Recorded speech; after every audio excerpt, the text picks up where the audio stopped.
Bismillahirrahmanirrahim.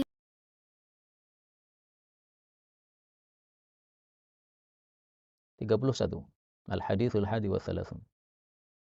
An Uthman bin Abil Asi radhiyallahu anhu qala, qultu, aku mengatakan, ya Rasulullah, wahai Rasulullah, ij'alni, jadikanlah saya imam qaumi, imam untuk kaum saya. Qala, beliau mengatakan, anta imamuhum, kamu adalah imam mereka. Jadi disetujui oleh Nabi.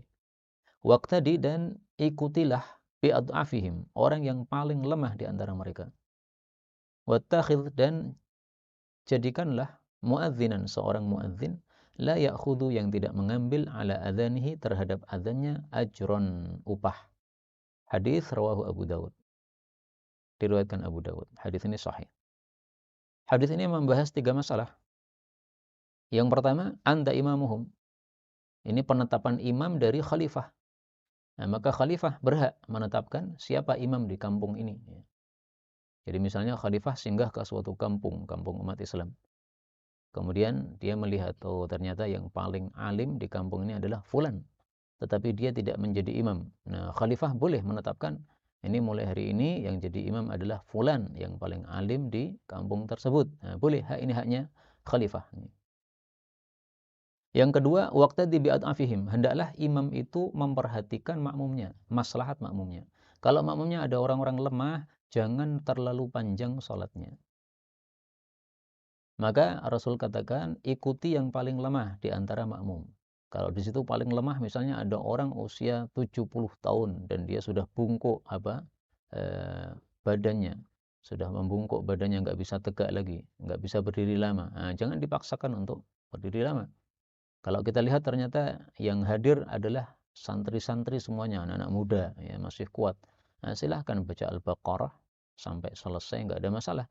Kalau memang mereka mampu pada sholat gerhana misalnya, ya, sebagaimana yang dilakukan oleh Rasul Shallallahu Alaihi Wasallam. Dan menurut sebagian ulama, sholat gerhana itu rakaat pertama paling bagus membaca Al-Baqarah, rakaat kedua kemudian setelah itu membaca Ali Imran, kemudian rakaat kedua membaca An-Nisa, kemudian membaca Al-Maidah, ya, 4 surat secara berurutan yang semuanya panjang-panjang. Masalah yang ketiga, disuruh mengambil muadzin yang tidak mengambil upah dari adzannya. Jadi muadzin yang ikhlas. Ikhlas karena Allah Subhanahu wa taala, mencari pahala dari adzannya. Tetapi ini tidak tegas menunjukkan bahwa muadzin tidak boleh mengambil upah. Ya. Jadi ringkasnya gimana? Boleh enggak seorang muadzin diberi upah? Kalau diberi upah, apakah boleh dia menerimanya? Nah, di sini diperselisihkan oleh para ulama. Menurut mayoritas para ulama, diperbolehkan. Adapun menurut Abu Hanifah tidak diperbolehkan. Mazhab Syafi'i termasuk yang membolehkan. Dan sebenarnya orang yang azan diberi upah itu sebenarnya bukan upah atas azannya, tapi dia diberi upah karena waktu yang diminta dari dia. Orang kalau ditugasi azan kan 5 waktu dia harus standby di situ. Dia yang mestinya bisa kerja ke sana kemari, bisa ke pasar cari duit, tapi karena waktunya tertahan untuk maslahat umat Islam, nah maka sebagai ganti dari waktu yang tertahan tersebut, dia berhak untuk mendapatkan ganti dari apa yang semestinya dia bisa mendapatkannya, yaitu harta dunia. Gara-gara tertahan waktunya dia nggak bisa cari dunia, nah maka bisa dia berhak untuk mendapatkan ganti tersebut. Nah, maka dalam mazhab Syafi'i diperbolehkan seorang muadzin kalau kemudian diberi upah. Dan mungkin pada masa sekarang ini diperlukan hal tersebut. Karena kalau azan ini tidak ditetapkan seseorang, seringkali terjadi bahwa sudah waktunya azan tetapi belum ada yang azan. Itu gara-gara tidak ditetapkan. Tapi memang lebih bagus lagi kalau azan itu tidak diberi upah, supaya umat Islam terbiasa dengan amal soleh yang ikhlas karena Allah Subhanahu wa taala.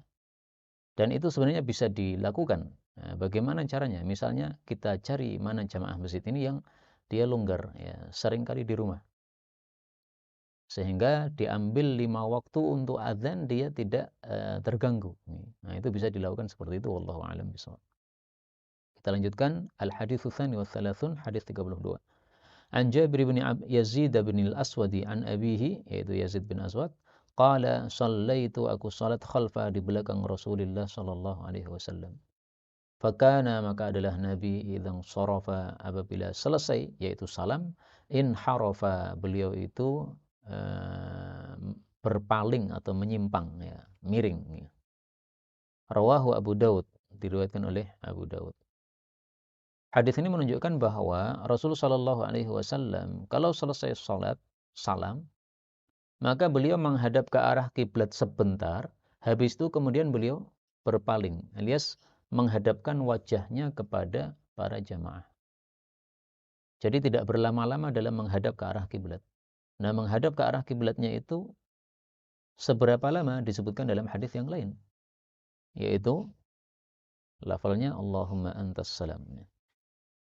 Karena idzan sharafa min salati, adalah Nabi kalau sudah selesai dari salatnya, istighfar thalathan, membaca istighfar 3 kali, kemudian mengucapkan Allahumma antas salam wa minkas salam tabarakta ya dzal jalali wal ikram. Hadis riwayat Muslim.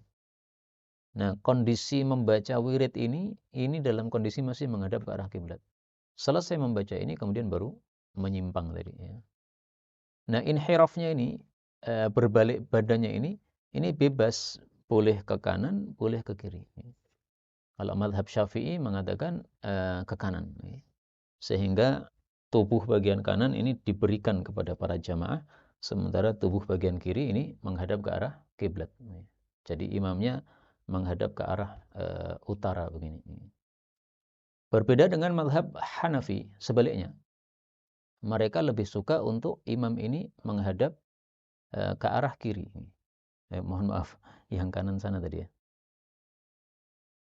Nah, imamnya menghadap ke arah kiri. Jadi setelah ke arah kiblat kemudian dia menghadap ke arah kiri sana, ke arah selatan kalau di Indonesia. Nah, sehingga bagian tubuh kirinya dia berikan kepada jamaah dan bagian tubuh kanannya diarahkan ke arah kiblat. Jadi menghadap ke arah selatan begini. Ini mazhab Hanafi. Tapi dua-duanya bebas, ya. Mau ke utara, mau ke selatan, enggak ada masalah.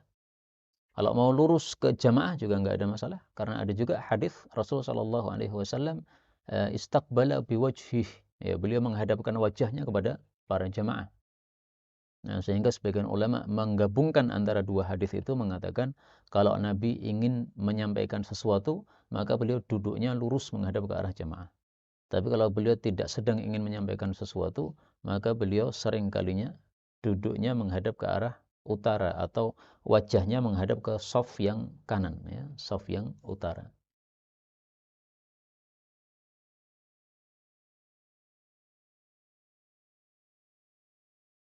تقبل منا إنك أنت السميع العليم وتب علينا إنك أنت التواب الرحيم.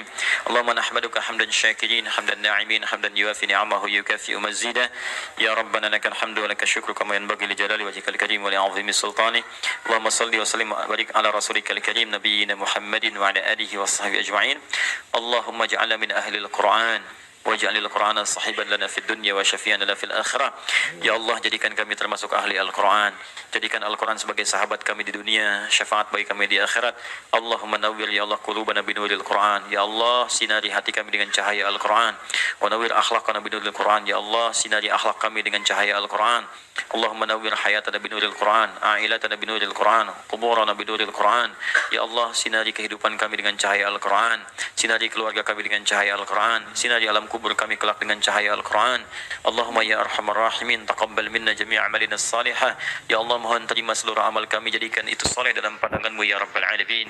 Rabbana yassir lana wa la tu'assir alaina. Ya Allah, mudahkan semua urusan kami, jangan berikan kesulitan pada kehidupan kami. La tada'lana fi maqamina hadha dhanban illa ghafartah. Jika ada pendosa hadir di ta'lim ini, jangan biarkan dia meninggalkan tempat ini ya Allah, kecuali Engkau telah ampuni segala dosanya. Wala hamman illa farajtah. Jika ada yang tengah gelisah, jangan biarkan dia meninggalkan majlis ini kecuali Engkau telah tenangkan keadaan hatinya. Allahumma wala maridan illa syafaitah. Jangan ada ya Allah orang sakit di tempat ini kecuali Engkau sembuhkan penyakitnya. Allahumma ya Allah, Allahumma ya Allah, Rabbana atina fid dunya hasanah wa fil akhirati hasanah wa qina adzaban nar. Bifadlika subhana rabbika rabbil izzati amma yasifun. والسلام على المرسلين وآخر دعوانا سبحانك اللهم وبحمدك أشهد أن لا إله إلا أنت نستغفرك ونتوب إليك والحمد لله رب العالمين ثم السلام عليكم ورحمة الله وبركاته.